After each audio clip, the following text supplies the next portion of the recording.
here I am, it's the middle of the night, setting off to go to Norway to meet a very unusual Viking man who's made an incredible discovery, which is very close to my heart because it's around serpent worship.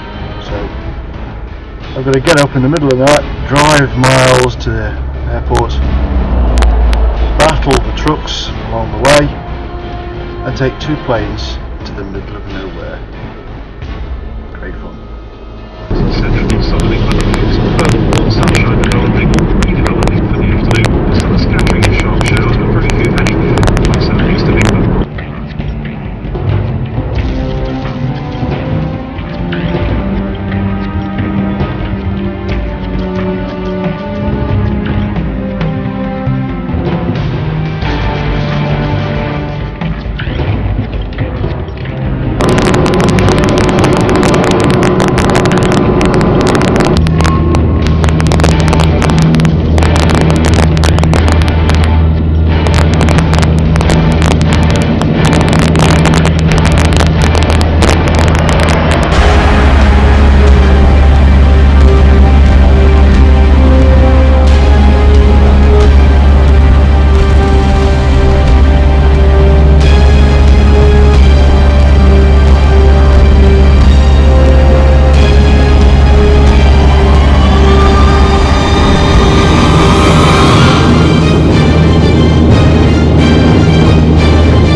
Okay, well here I am, finally made it all the way to Norway. I'm up in some wonderful mountains and I'm going to go meet Harold, the man who's made an incredible discovery, and we're going to go and find out about this discovery and we're going to see a bit of Norway. So let's go and find Harold.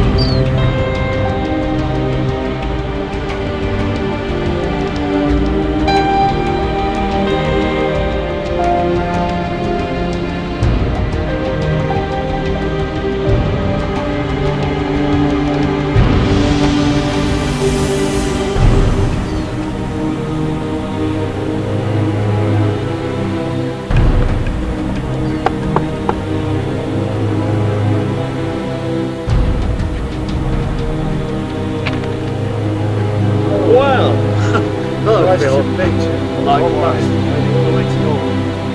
Let's go inside and get started. Yeah.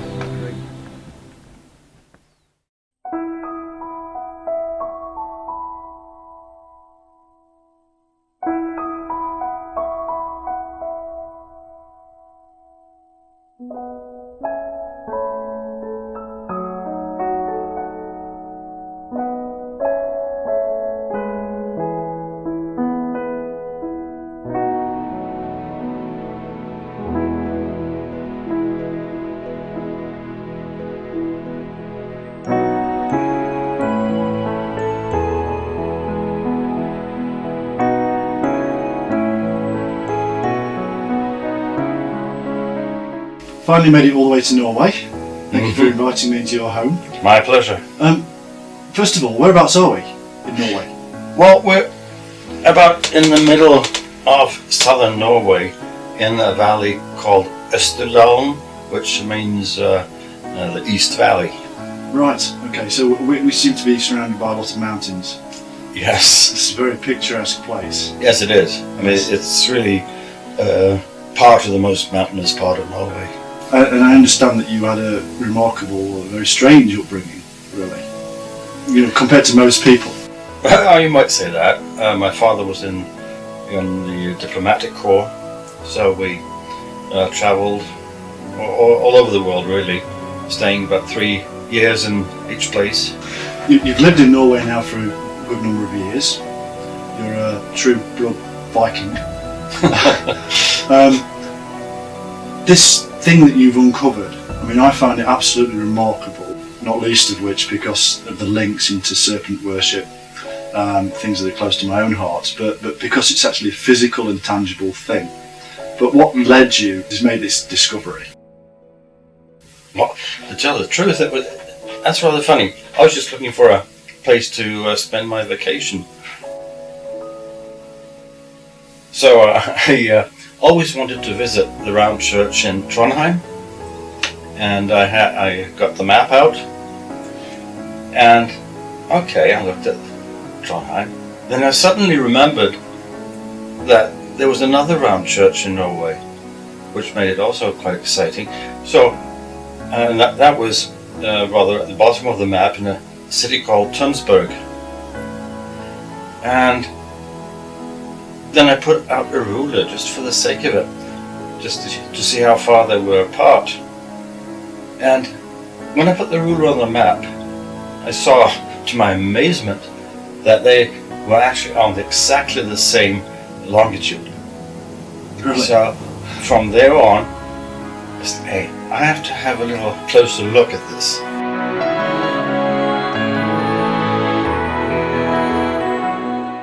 I mean, that's quite unusual. I mean, it's not coincidence, is it?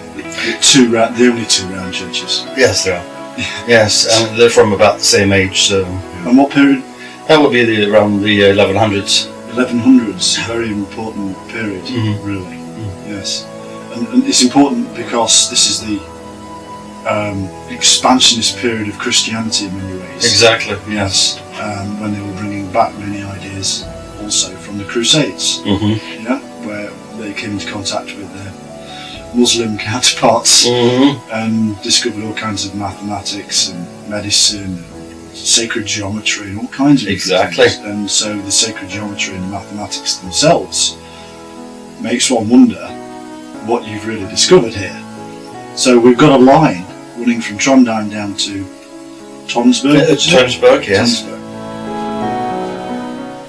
So this period that we're talking about, 900s to the 1100s, what did that mean for the Vikings at that time? Because this was a land of Vikings, wasn't it? It was. And the funny thing is, I mean, they were out on, usually call it raids, but, well, they did that, of course, but at the same time, the exciting thing is that one after the other, 3 Norwegian kings-to-be, they visited the British Isles, and especially the Celtic parts.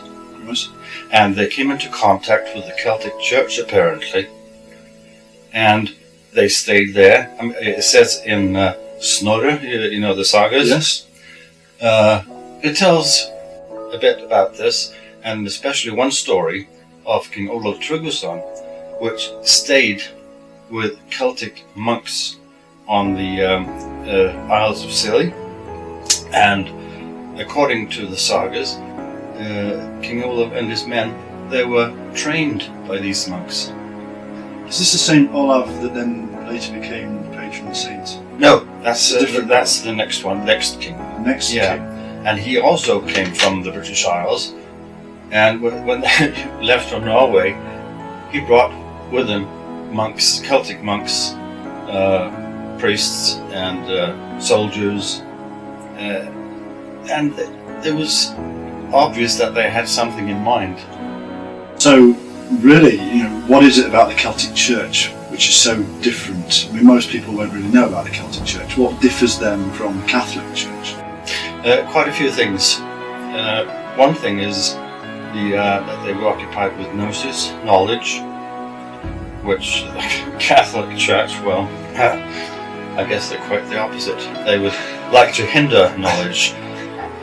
And this gnosis is a special kind of knowledge, isn't it? It's not the kind of knowledge that you gain from books, necessarily. No, it's personal experiences with your God or whatever. So in that respect, for the Catholic Church at that time, and probably even today, they insist that you go via the priest to the deity. The Catholics do, yes. Whereas the Celtic Church, very much sounding like the early Gnostics, and may actually have origin in that, say that you can approach the divine yourself Exactly. without having to pay the priest. Yes. So therein we have a good reason for the Catholic Church not to necessarily like Celtic Church. Okay, so the two enemies of the Catholic Church at that time we're looking at here are the Celts, the Celtic Church, and this warrior elite of the Vikings, who were very terrifying for most of Europe, as you well know, regardless of whether we know the fact that they raided and pillaged as much as is claimed, but they certainly influenced a wide area, didn't they? They did. Or the whole of the British Isles, and also further south. I mean, they went as far south as Constantinople, where they fought for the emperor. Yeah. And so, I mean, they had a wide knowledge of, what we call the world then. And they came back with impulses and knowledge, and so, I mean, they knew the Catholics, they knew different religions, and actually the raiding of the Vikings on the British Isles, most likely that was not to enrich themselves, but it was rather to stop the spreading of the Catholic Church. This is really interesting stuff, isn't it? Because this is kind of revealing a warfare within the West, not necessarily the Crusades of the East, that the Catholic world were taking on, but the Catholic Church were also taking on a little battle here. Oh yes, in definitely. the West between the Celtic Church and the Vikings, two very powerful influences. Not least of which because we have the peaceful brethren of the Celtic Church with their knowledge of gnosis, knowledge of the self and the divine. But we also have here the terrifying concept of the Vikings. So uniting those two things together, it sounds to me, and correct me if I'm wrong, but it sounds to me like this is a major obstacle for the Catholic Church to overcome. Most definitely. So in a way, they were stopped in Denmark, you might say. I mean, they never made it to Norway. I mean, the Catholics never made it to Norway until 1152. Right. This is following the period of this discovery that you... Exactly.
I showed this to the local priest and the local politicians and so forth, hoping to get a little help or an interesting discussion. At least when I went to the priest, I mean, I was just about thrown out.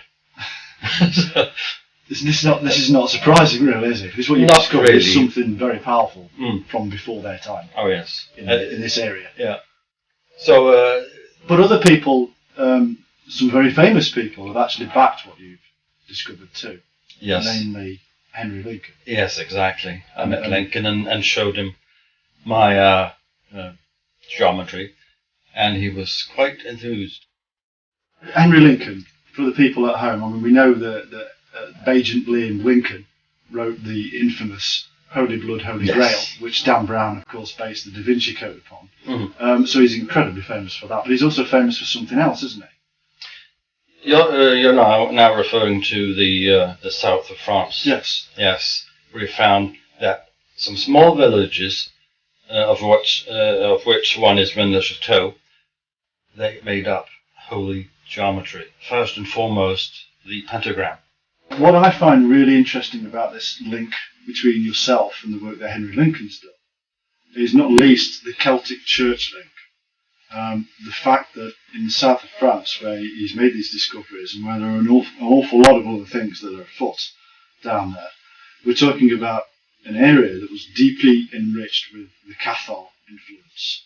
And anybody who does the research on the Cathars, the Perfecti, whatever you want to call them, they have many names in different areas, is that their knowledge is also based on the early Gnostic principles, that this may have come and been rooted in the Essene, which gave us many of the Gnostic Gospels, from the Nag Hammadi texts to the Dead Sea Scrolls. So that influence into the south of France is also found up here in Norway from the Celtic Church, who we're also saying has this Gnostic influence. So this is kind of some strange kind of magic that seems to be spread abroad from this Gnostic, this lost kind of era that is only lost mainly because it was eradicated by the Catholic Church. That's what the history seems to tell us. So I find it fascinating that you both discovered actually real physical evidence of some incredible magic. So just like to ask you about the magic. What do you think about, what are they really doing here? Why are they placing these sacred markers on the earth? Well, this is really quite exciting. I mean, they produced, you might say, a talisman on a very, very grand scale. And a talisman is something that will connect you with the Godhead. And people often wore talismans of different sorts on their body, on their clothes, underneath their clothes. I found that it was constructed by using a compass, ruler, and the old geometrical formula of the golden rule. This is really what this is all about. It's the Celtic magic that they brought to Norway, and they laid it out across the country in order probably to enhance what they were doing.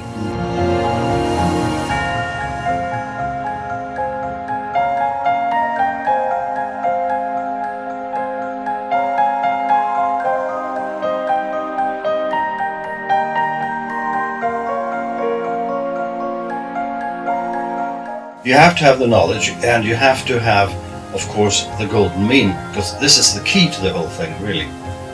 And without it, you would never find it.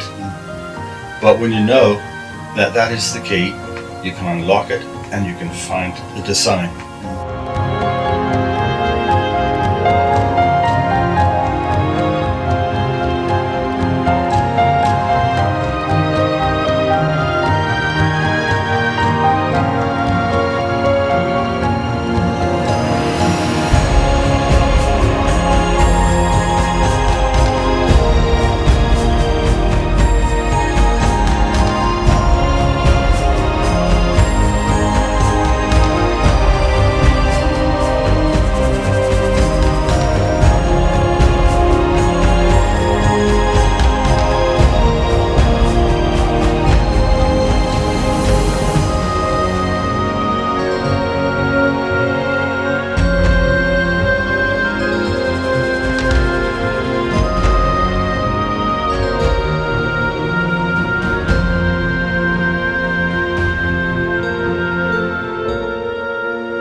Well, Harold, it's now time I really think that you should show me exactly what it is that you found on the ground, on a map, in the same order that you found them in. I'd love to, because this is really exciting. Now, the map of Norway, we'll just spread out on the table here. Let's see. Right, so that's fine here. Now here we have Trondheim, which was called Nidaros. And this has the round church, the first round church, the first marker. Now the second round church is in Tunsberg. And I'll show you what I did. I'll just get this long piece of wood and I'll place it on Trondheim, where the round church is, and down to Tunsberg, where the second round church is. And then draw a line through that, or those points, like so.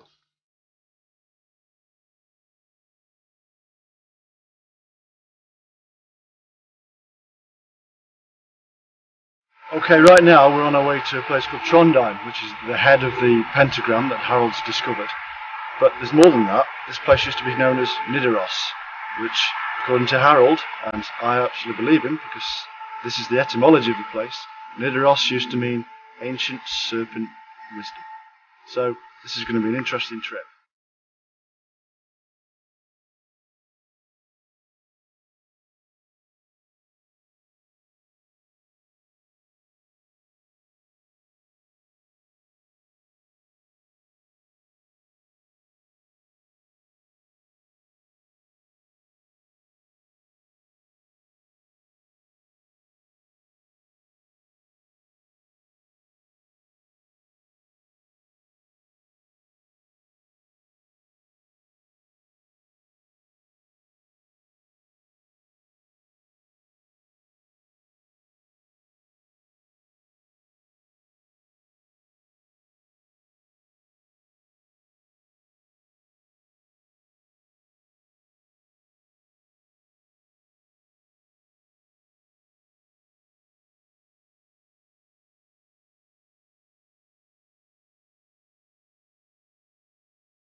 Now we've come all the way to Trondheim, earlier known as Nidaros, a place of serpent worship. And this is the Nidaros Cathedral, and it's quite interesting to see that one of the things that we meet, or meets our eye, is the serpent handle on the door.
Right now we're at Munkholmen, where they built the first round church just outside of Nidaros.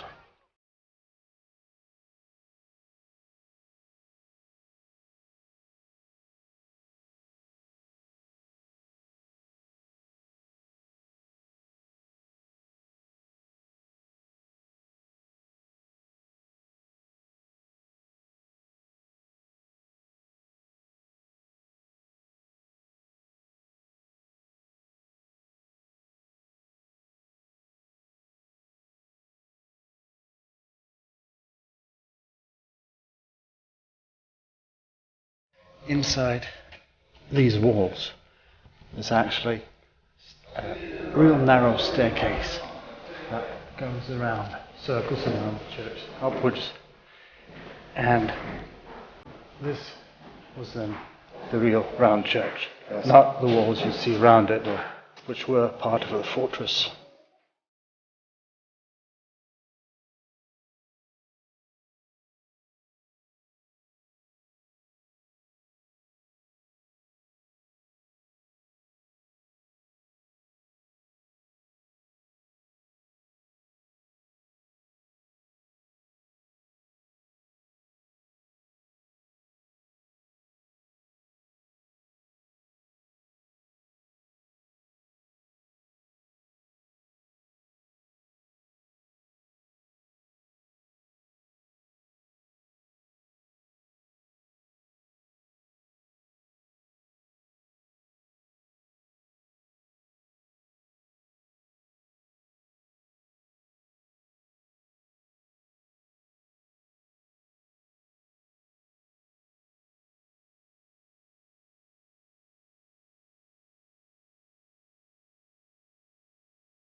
So, where are we now, Harold?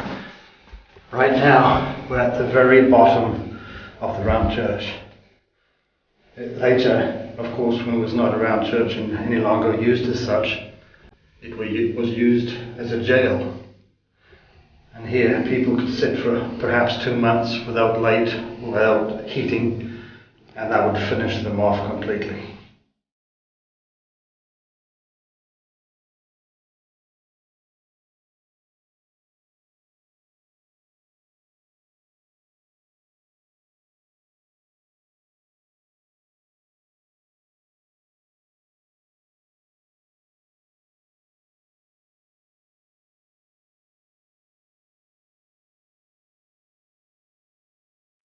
In the olden days, this was the place, for a barren little island, where they beheaded criminals and the like, and put their heads on the stakes for the birds to clean it off.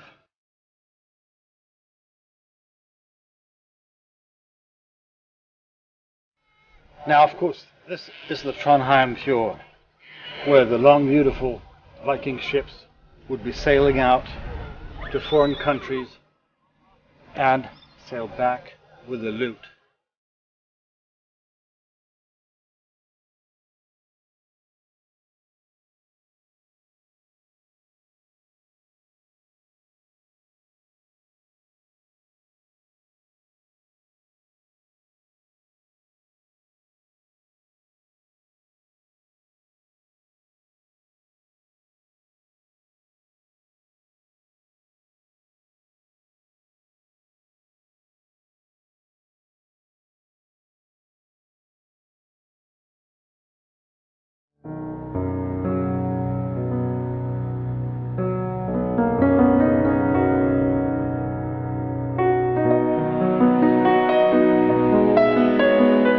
Okay, so the next thing I did really was, as I mentioned earlier, was finding the spots that were built from 900s to 1150 and see what places were here. And one of them was the monastery at Rennes Island. Now Rennes, of course, reminds you of Rennes-le-Château in southern France.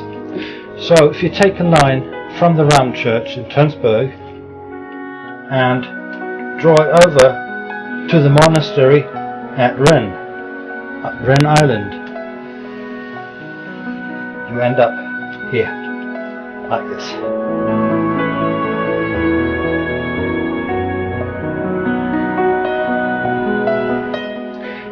And then, next step would be to take the city of Hamar, which was the last city in the setting here, and draw a line to the city of Bergen, which was then a city of about 7,000 people.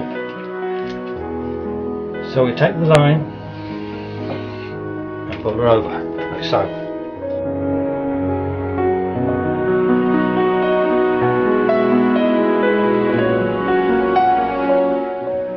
Now, the next part, or to be able to continue with this, we're going to have to use the old magic formula, the golden ratio or golden section, which actually nature uses for everything.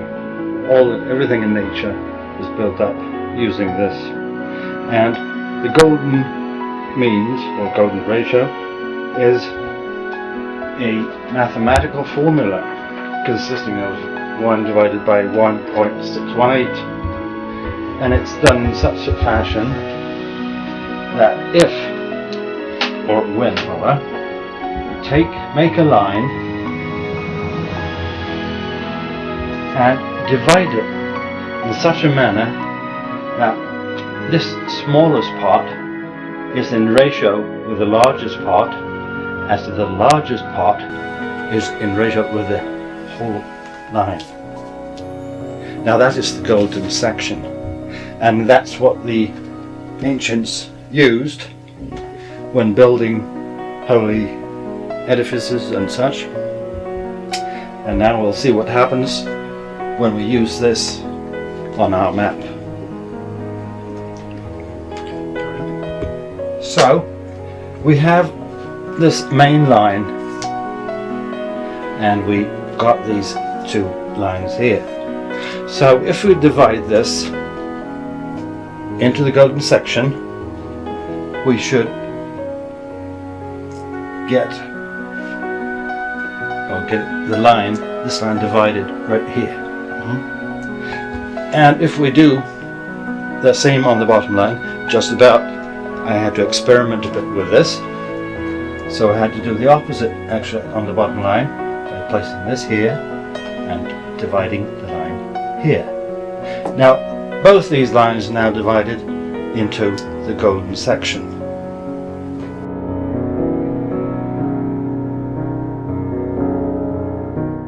Now then, now that we have the golden ratio placed, we should see what happens. What I did next was to place the ruler on the bottom line golden section, going through the next section and drawing a line connecting these. But I kept going just to see what was on the line.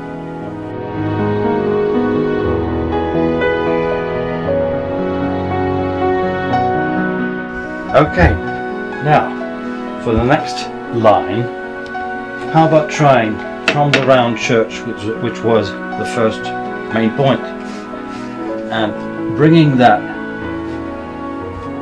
or bringing a new line from the round church down to the bottom golden section, like so.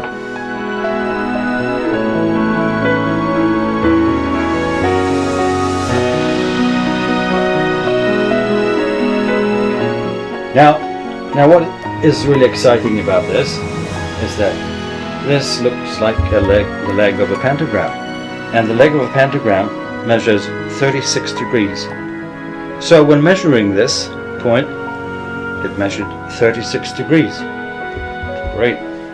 Now what we need is another point, or another leg. But where do we draw it? Okay, one way, or rather the way, is to put your compass from the holder point of Bergen and to where these lines cross at the golden section again. So we draw it up like this,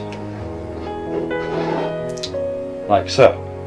Then we have this point here where the golden section line here crosses this main line. Great. So let's see what happens again. If we take a line, draw that in from Bergen through the point we got from using the golden mean once more. So we draw a line from Bergen again and up, meeting the main line, like so. Now we have another leg measuring 36 degrees.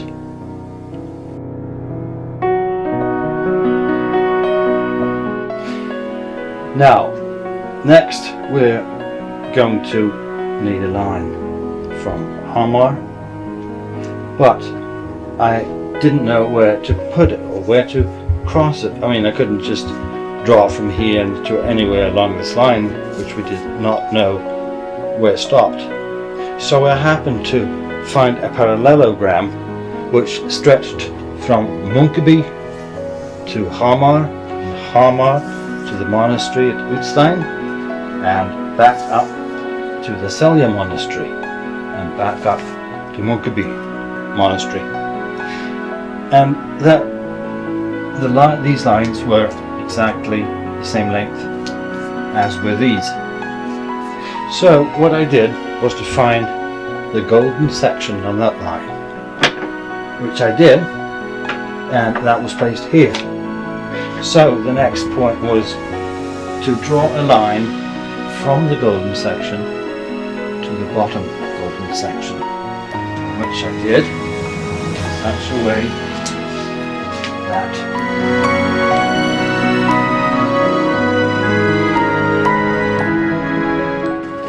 this line crossed this line. That would be a perfect place to bring this line through. So when I did, placing it at Hamar, going through this golden section point here, we got it right there. And then we had 1, 2, 3, 4, 5 points, measuring 36 degrees each. Okay, now what is fantastic about this, we have now in front of us a pentagram that covers the whole of southern Norway. So if we look at the first point, or one of the points, lands on top of a mountain called Large Orkelhø, and on the top are some strange stone markings, circles and such. And the next point, of course, is the medieval city of Hamar. The third point is on the top of another mountain, Blikafjell, and the fourth is Bergen, and the fifth is really exciting. This is on an island, and on this island, where this point ends, is a huge knoll or mountain, and this mountain contains a cave. Now this cave consists of 5 narrow passages leading in to 5 grottos. Penta again, 5.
Now, it's always interesting and important to find the center.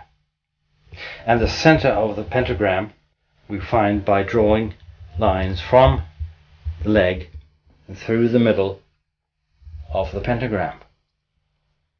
And when we find the center and we go here, what do we find? The Serpent stave church of the Gnostic Saint Thomas.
Now, obviously, this sacred geometry that you found massively portrayed in Norway here, it relates to similar sacred geometry that's been found in the south of France, on the island of Bornholm, yes.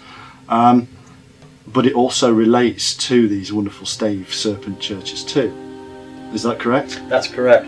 The fact is that the stave churches are built according to the golden section. The very device you used to discover the Holy Pentagram. Exactly. So I mean, this is the key to it all, really.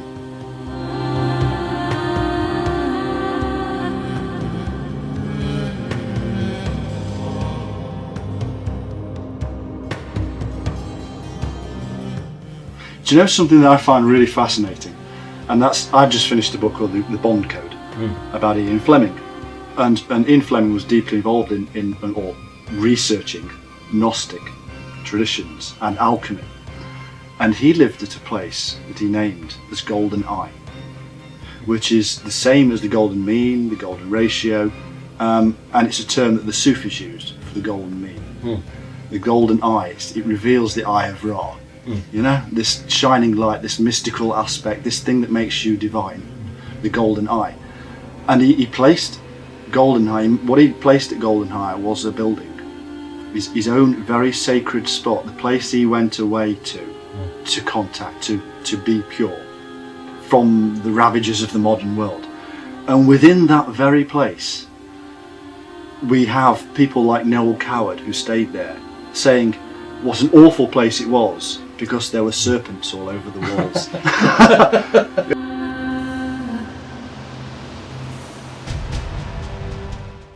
So, you know, even in modern things that it would seem completely unrelated, the serpent still comes through, and the wisdom of this. And we've got to really point out that the aspect of serpent worship, which to me is the most important aspect, and that's that it gives rise to the word Sophia. You know, if we break Sophia up into Sophia, using etymology, we get the light of wisdom, the light of the serpent.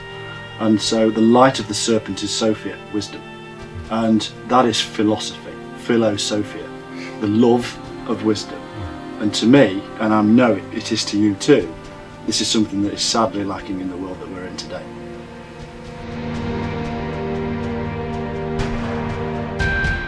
Now, we mentioned the Gnostics, and this is really incredible. I mean, the center of the pentagram, where the Serpent Church of St. Thomas is placed, once a year they have a sermon there, just once a year.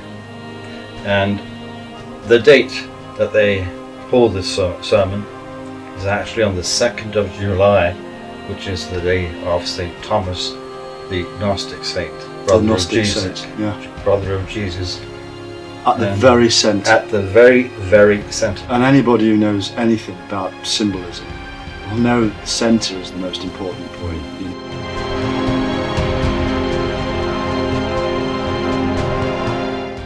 As we know, pentagrams were often placed within circles. And so, I was very intrigued to find that one was able to place a circle around this one as well, using the Gnostic St. Thomas as the centre. But what was even more exciting, frightening, I don't know what to call it really, but when I measured the circle, I found that the circle had a circumference of 666 miles. And I might point out, as you will see, that one of the pentagram legs sticks out from the circle. And that was, they did this in order to open the circle so that the souls could get in to the kingdom of God.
Now we're in the middle of Viking country, and I'd like to show you something that the Vikings have left for us. It's right over here. It's a fire beacon.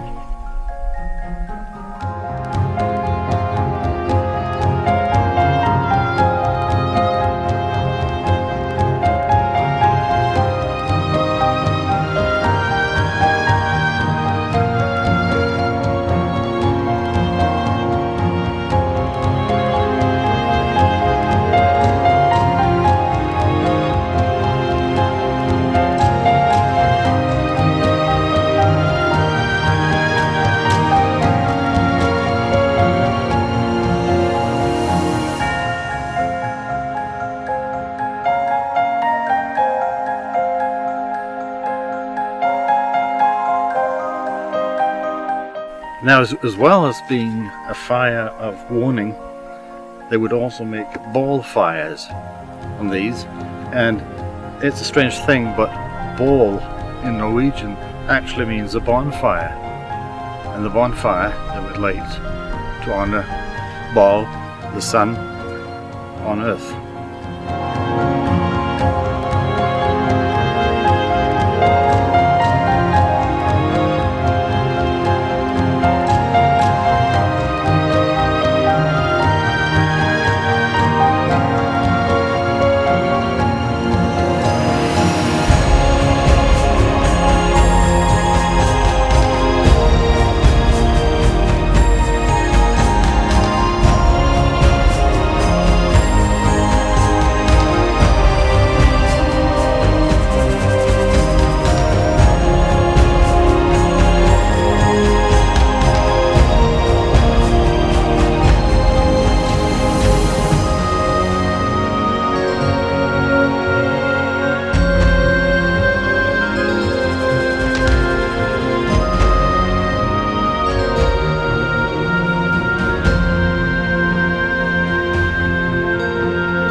And talking about 666, most famous for people who read the Bible or have watched Mhm. Omen, it's the number of the beast. And of course, Exactly. the earth itself was called the beast to many people, and the serpent has been equated with the beast also.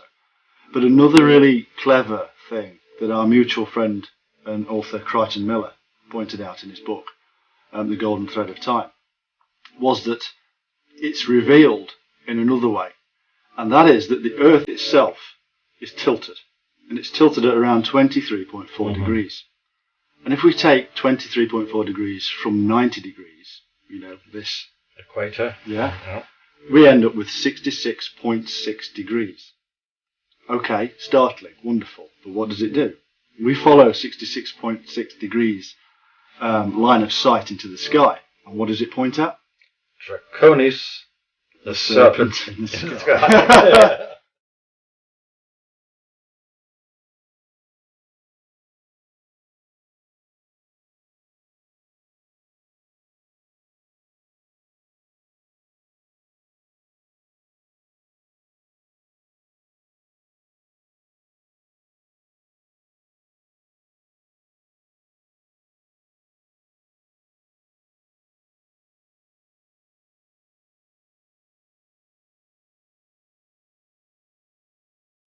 So Harold, we've looked at many things now. We've looked at this wonderful, incredible discovery of yours of the pentagram, which covers vast areas in Norway, placed there by the Celtic Church with the aid of various Viking leaders who appear to have been many of them taught in England by the people from the Celtic Church, and then come back and try to place this thing on Norwegian land.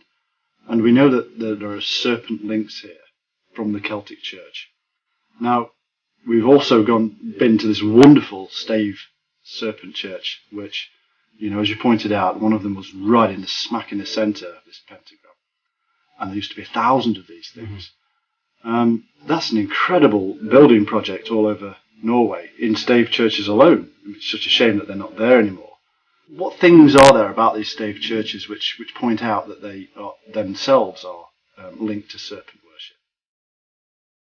Well, there are several things.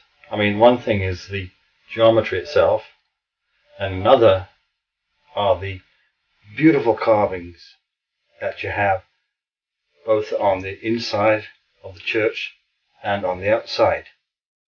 One day I was visiting one of the churches, and there was a slight breeze, and through the trees, through the birch leaves, I just saw the roof of the church.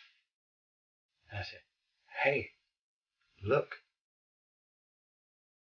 The roof looks exactly like serpent skin.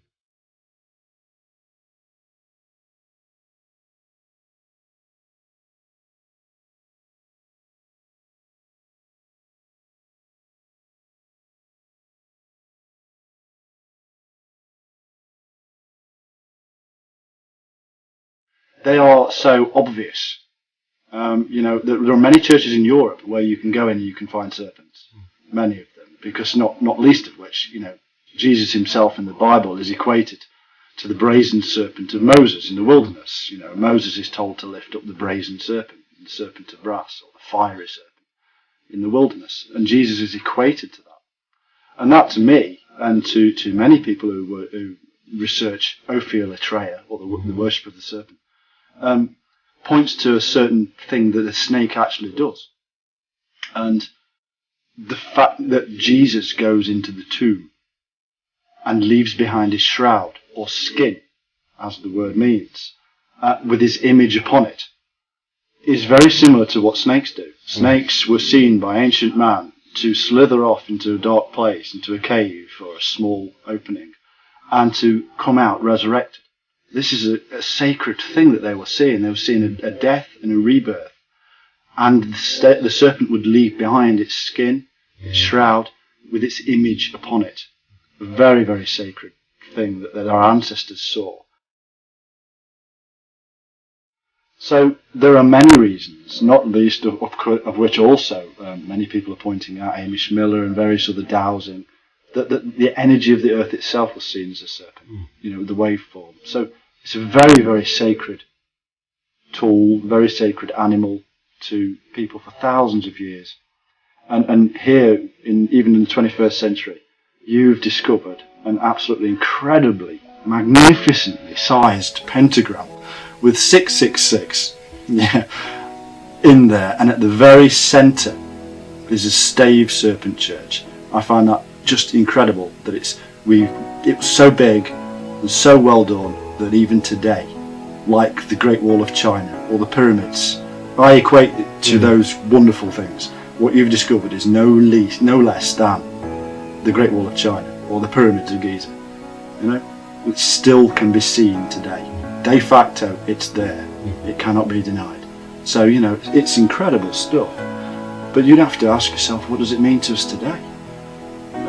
my answer to that would be that we look back to our ancestors and we see that they had a different way to us, a different outlook to nature and to life, and they respected the animals, they respected the earth, and they saw a magic in it, that we don't see today. And the magic is gone and the concrete has come in.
Well, the time has come for me to leave Harold and his wonderful cabin here high in the mountains of Norway. I've had a wonderful time in this place with grass on the roof and no real toilets, no shower, because this is a place close to nature. And this touches on something that we've been talking about: Celtic church, gnosis, esoteric wisdom. Discovery of the self is all about discovering that we are part of nature.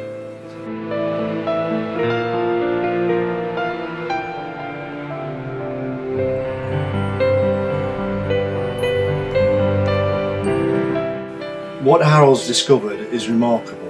It's massive. It's as big as the Great Wall of China or the Great Pyramids of Egypt. But it's something that had to be hidden. He discovered a circle on the ground that measured 666. He discovered a pentagram upside down, and he discovered the serpent. 3 images that we are told and have been told for an awful long time are symbols of evil.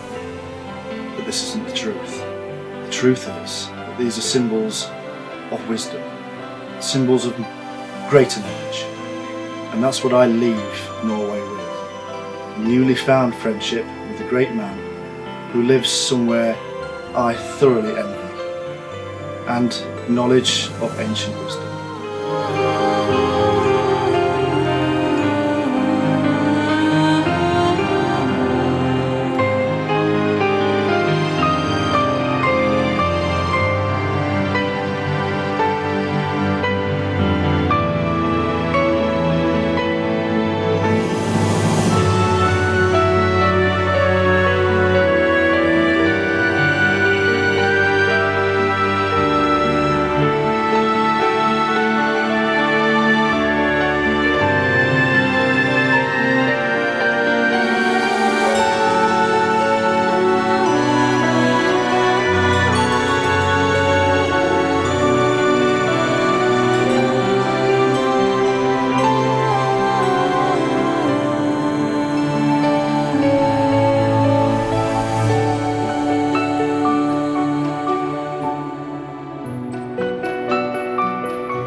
Recently, I went to York in England, and I visited a recently found Viking settlement. Now, there was an archaeological dig, and I met this archaeologist, and we talked, and he was kind enough to give me this wonderful scallop shell that was eaten by a Viking, who had then thrown the shell out of the door. And you can just imagine, I mean, the Vikings going like this. That was, I think it's a wonderful momentum from my visit in York.